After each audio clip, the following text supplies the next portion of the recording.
For those who didn't understand what he was saying, is that there is pressure, you know, while you're trying to put it in. there will, I guess what they're trying to do, there will always be pressure. I remember, I don't want to mention names now, there was a particular set of under 17 that really got close to giving us boys of the right age. That team lost. And, you know, the coach and everybody, nobody mentioned them. Okay. So I guess what happens at this level is even as you are trying to win, you have to progress. So I guess that's why Unduka, I mean, who better to say it than Unduka? This is somebody that has played virtually at all levels. All levels, for Nigeria, narrowly missed the World Cup. So he knows what he's saying. We would love to have a situation where there is no pressure, but unfortunately, it's Nigeria. That's what it is. Against Croatia, come on, just pick up the win, and of course there will be no pressure. But if you don't pick up that win, well, just watch out for Nigerians. I believe Twitter coaches and Facebook coaches will just start doing their permutations and what the coach should have done and the players they should have played and all that, not knowing that once you're not sitting there. Speaking about Twitter, Rich Boy here says that China Sports, I don't think this groups at this group stage, all the coaching, he says, I think at this group stage, all the coaching crew needs to do is to calm the players' nerves. I'm sure the boys would get better. Exactly. Calm the nerves of the players. That was why I was asking. Once you win your first game, you're not under pressure. You're not under any pressure. Then you can begin to... but if you believe in statistics, you'd be a little bit worried that it's not on Asian soil. You know? Okay. All right. Okay. The Chile we've factor. won all... You know, just like when you talk about our national teams in South Africa. Anything happens in South Africa, we're going to rest assured we'll go there and win. Okay, we'll win. Anything happened in South Africa, what happened at the last time? It doesn't happen all the time. It doesn't happen all the time. It's a one-off. Most of the time. Right. Okay. But we certainly wish them well. Of course, the Eagles in Team B, of course, we talked about them earlier. Of course, they're fantastic performance, you know, against Burkina Faso. Misses some chances. We wanted more goals, but it just didn't happen.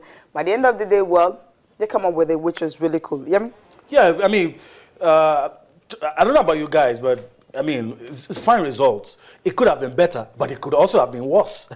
And so I think we should be thanking our stars. The second goal came in, and you could see what it really meant to the team captain, to the coach, and to the fans in that stadium. A 1-0 victory could have easily... I mean, this was a penalty that led to the goal. And you could see the way Bolan Salami took that penalty. I mean, top marks. Deceived the goalkeeper. I mean, it was under a lot of pressure at the time he took that penalty. And if he had lost it, I mean, the headlines would be getting this money. Different. But just look at it. At the last minute, just change the direction, got that goal 2-0. I mean, just look at what it meant. What it meant to the coach. I just want to see that celebration where he had you know, he had to step out. Salami, yes. Give, you know, he says we should. Yeah, and that's the moment. Did he actually carry Sandoli? That's the moment I was talking about. Yeah, it was a hug. That's a hug. Okay, yeah, Bolan Salami is big. Look at his physique. It's like, you know. And the young man says, you know, guys, don't compare with Balotelli. Yeah, I was going to say that. Stop saying I am Nigeria's Balotelli. I am just Bolan Salami. And that is it. Nigeria expected in Burkina Faso on Thursday. That's when they're leaving. And you know what it's all about? The second leg. It's not a formality. It's not a formality. You still have to go to Ouagadougou. Yeah, get a goal or two. Whatever happens, don't lose the game. Not lose. But whatever happens, please score a goal. Yes, you score a goal, you make it difficult. You have to score. You make it difficult. Make it difficult for I mean, you can score 2 first. Even 1, they have to get 4. Unless a disaster of immense proportions happens. Don't just lose the game. But whatever happens. Please don't lose of the three possible outcomes of a football match, one of it must not happen. It must. Yes. Yeah. We are okay with the other 2, but one must not happen. So we'll just see what happens, and we hope that we hope that Coach Sunday Olise and his backroom staff will be working on this. You know, I don't know what the body language of the team is right now. Maybe they're feeling that we've done the job already, or maybe they're feeling that you know, I don't know. No, I'm not sure they will think that. They won't think that, because knowing Coach Sunday Olise very well, I mean, he's been there, he's done that, so I wouldn't expect that to come from him. You know, guys, yes, it's a good win, 2-0, but the job is not over. It's not over yet. It's just 50% done. We still have to get there you know, and do the other 50%. So that message will definitely sink home. So when they go to Burkina Faso, you know, of course, we wouldn't see anything different. I don't expect to see anything another thing is that I'm looking at a situation whereby match the 34 for the Globe Premier League will definitely be played on the 21st. That is on Wednesday, and the players will be traveling on Thursday. We did not get too tired because some of the players are key players also in their clubs. That's what I'm looking at. I'm even looking at a situation where the players that will be used, maybe there will be some sort of arrangements with the club, or ensure that they do not participate, or minimal, just just a few minutes. Some of these players are very crucial to them. How can you do that? But you can't. You can only appeal. But I don't think it's the best option. It's better not to have them play at all. Exactly, not to let them go. But you don't own these players. That's a problem. You don't own the players, but you can only appeal. That you have a crucial game so the on coach should Saturday, appeal. and you're traveling on Thursday. So and the players get to play games. I mean, the game was played on Saturday, so you have Sunday, Monday, Tuesday, Wednesday they start playing games, and some of them are playing away games, so you have to travel. That's another aspect of it. You remember that was the reason Bola Salami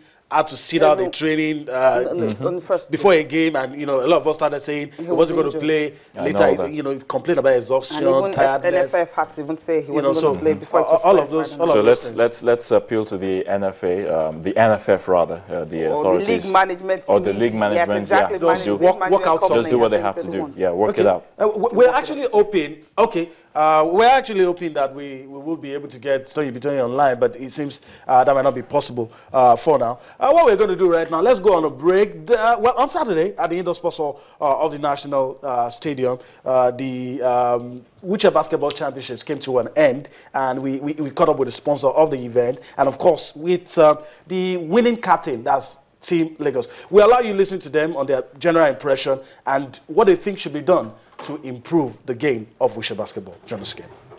I don't want it to just look like a state thing. We should encourage the sport that more should be played. It shouldn't just be one competition. We should have several competitions, because the competitions exposes them, the players, and at the same time encourages other people to come join them. And this competition is just once in a year.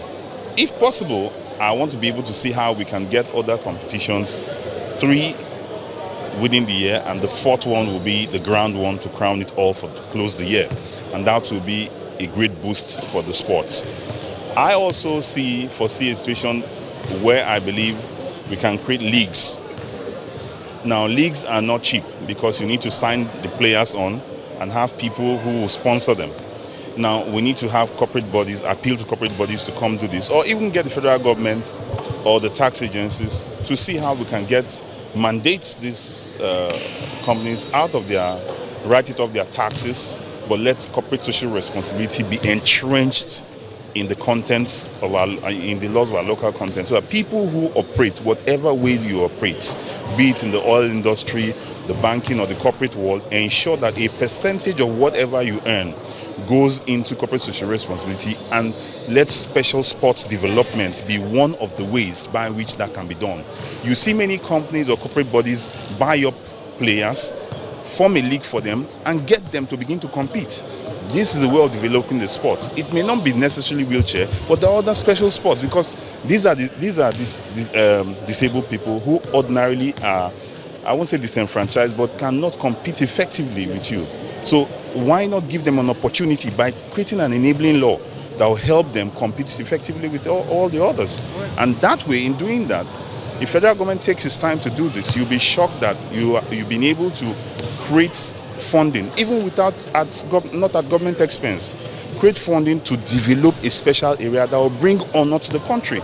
Always so much happy when I hear about this competition, because I'm based in France. When I hear about this championship, I always feel more happy because I'm going to see some of my people, some physically challenged too. I was just trying to make them coming up to put more effort in this game, because like what I said in the RTV8, I said very soon we want to remove all the beggars away from the road. I want all of them to start doing sport in Lagos State. We have a little bit short time to prepare for our championship, because now we are going on the 28th. Like me, I have to go back to France. I have to come from all over, but I believe with the camp that we are going to start from tomorrow, our guy is going to pick up the ticket with some other guys too.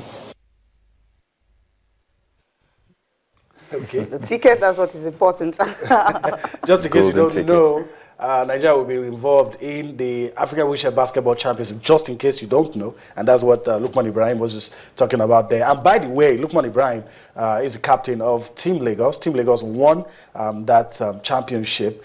They defeated the defending champions, Oyo State. It was an interesting game at the Indoor Sports Hall of the National. And also, you heard the sponsor of that tournament, Victor Oche. Well, I think it's only fitting. Let's allow you, just in case you missed it one way or the other. That's it on screen. Third place, whitewash. That was it. It was whitewash. The of not getting to the final. Yes, we're praising Ogun State for raising a team on short notice. But this was what happened. This is a nightmare. Worse than a nightmare. 53-1. Yeah. Not a good one at all. For the third place. This is actually for the women's category for that one. Then for the final. That's the final. Men, women. Imo State lost 5 points to 14, lost to Delta. Delta won. Let's not forget for Luke Shitu, who says Wheelchair Basketball has changed their life, represented Delta in that one. And this one, keenly contested encounter, I must tell you, because I was there. End of first quarter, 13-13. It was very close at some point, 21-23. But Lagos just turned on the heat, and it ended 39-35 in favor of. Really close. Yeah, that's a little typo there. The one on top is for the women. The one below is for the men. A little mix up there. So for the men, Lagos. The team from Lagos emerged. Let's talk about the most valuable players in that one. Shegun Bailey was named the MVP for the men. And Remy Babasanya, we spoke to her on Monday, even before the tournament started. She is also the MVP for the ladies. And so all of these names that you've mentioned, also Tokbo Yemi that came here, coach for the female team, part of the male team, all of those names you heard will represent Nigeria at the championship. Let's see if we can get to you. For the campaign, when is it resuming today?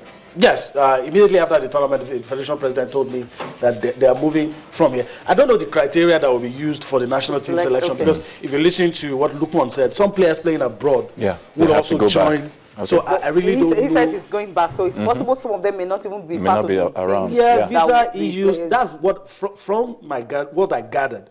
Visa issues and a lot, like Shitu, the husband Shitu, will not be able to come maybe because of visa issues. So some of those players, the short time, but you will expect that some professionals will also join. All right, let's October 26th. That's October 26th. For the qualifiers. Okay.